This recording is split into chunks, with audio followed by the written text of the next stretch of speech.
இந்தியாவின் இராணுவ பலத்தை உலக அரங்கில் பறைசாற்றும் மிக முக்கியமான மற்றும் சக்தி வாய்ந்த 3 ஆயுதங்கள்.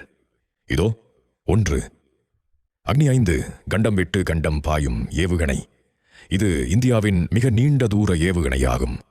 எதிரி நாடுகளின் தொலைதூர இலக்குகளை துல்லியமாக தாக்கும் திறன் கொண்டது. இது 5000 கிலோமீட்டர் முதல் 8000 கிலோமீட்டர் தூரம் வரை சென்று தாக்கக்கூடியது. 2. பிரமோஸ் உலகின் அதிவேக ஏவுகணை. இந்தியா மற்றும் ரஷ்யாவின் கூட்டு தயாரிப்பான இது உலகின் மிகச் சக்தி வாய்ந்த சூப்பர்சோனிக் குரூஸ் ஏவுகணையாக கருதப்படுகிறது. வேகம் ஒலியின் வேகத்தை விட 3 மடங்கு அதிக வேகத்தில் செல்லும். இது மிக குறைந்த உயரத்தில் பறந்து செல்வதால் எதிரிகளின் ராடார் கண்களில் சிக்காமல் தப்பித்து துல்லியமாக இலக்கை அளிக்கும். 3வது INS விக்ராந்த். இந்தியாவிலேயே முழுமையாக வடிவமைக்கப்பட்டு கட்டப்பட்ட முதல் விமானம் தாங்கி போர்க்கப்பல் இதுவாகும்.